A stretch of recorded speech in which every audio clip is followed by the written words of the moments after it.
A reporter asked one question. 15 seconds later, the head coach was gone, the podium was empty, and cameras were still rolling. That clip is everywhere right now, and almost nobody explaining it is telling you the whole story of how we actually got there. By the end of this, you're going to know exactly what happened, in what order, and why one answer from one player turned into weeks of chaos for an entire franchise. Before we get into it, if you want the full timeline on stories like this, laid out clean without the noise, hit subscribe now. This channel exists to actually walk you through what happened, step by step, instead of just throwing a clip at you and letting you guess. Okay. Let's build this from the start. It begins with an ESPN profile. Indiana Fever guard Sophie Cunningham, a bench piece who'd become one of the more popular players on the roster, told ESPN she wanted to protect young girls in sport from having to compete against biological men. She said she believed in extending love to everyone, but that she also believed in being honest. A few days later, at a game against the Connecticut Sun, a reporter pushed her on it directly, and she didn't back off. She called her position common sense and stood by it a second time. That's the spark. And once it was out there, it didn't stay contained to one interview. Within days, small rallies started showing up outside Fever road games, first in Seattle, then in Portland, with people holding signs in support of Cunningham's stance. Counter-demonstrators showed up too. This was no longer just a quote in an article. It was now something physically happening outside the arena before tip-off. Then came the moment that actually escalated things the most, and it didn't involve Cunningham at all. Before the Fever's game in Seattle, two teenage girls wearing shirts referencing the debate were confronted by a Seattle Storm co-owner, who cursed at them. One of the teens described being shocked and said they weren't trying to make a political statement, just trying to support a player they liked. The league fined the co-owner and suspended her from attending the next 5 home games. The Storm's majority owner issued a public apology on the organization's behalf. So now you've got rallies outside arenas, a suspended team owner, and a national story that's only getting bigger by the week. Which brings us to the press conference. Ahead of Indiana's game against Portland, reporters asked both head coaches for their personal stance on the issue. Portland's coach gave an answer.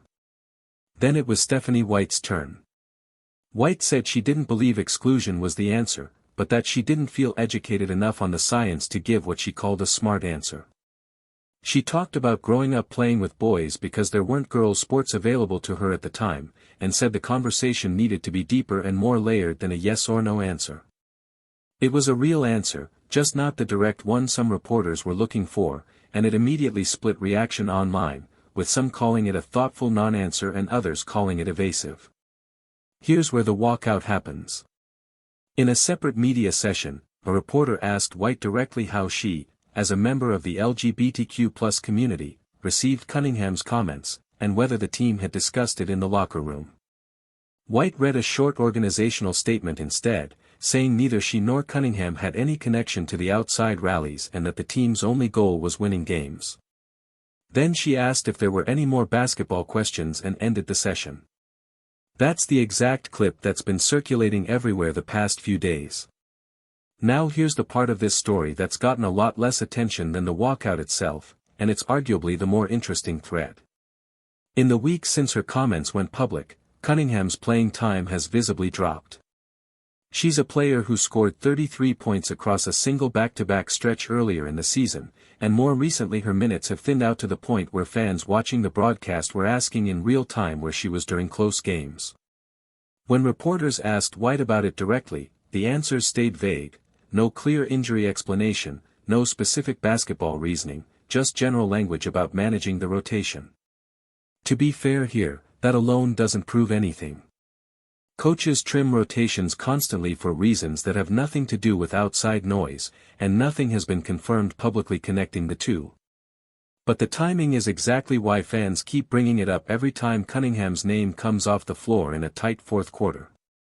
And then there's what happened in the building itself.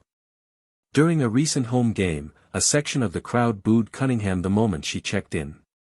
It's worth saying clearly that online reaction has actually leaned in the other direction, Most of the visible commentary under her clips has been supportive, not critical, which tells you the boos inside one arena don't necessarily reflect where most fans actually land on this. So that's the full sequence. A comment in an interview. A second comment that doubled down. Rallies outside arenas in multiple cities. A suspended team owner. A coach who chose caution over a direct answer, then chose to end a session rather than expand on it. And a player whose role on the floor has quietly shrunk in the middle of all of it, without anyone in the organization giving a clear explanation either way. What happens next is the part nobody actually knows yet. Cunningham hasn't walked back a single word of what she said. White hasn't clarified her position any further since that walkout. And the Fever are still winning games in the middle of all of it, which means this story is going to keep colliding with the season every single time a reporter gets a microphone in front of either of them again. The next time it happens, are we going to get an actual direct answer, or another short statement and an early exit?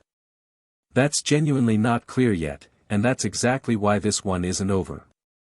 If you want to see how this plays out, subscribe so you catch the next update the moment it happens, because based on the pattern so far, it's not a matter of if this comes up again, it's when. Let me know what you think happens next time a reporter asks. I'll see you in the next one.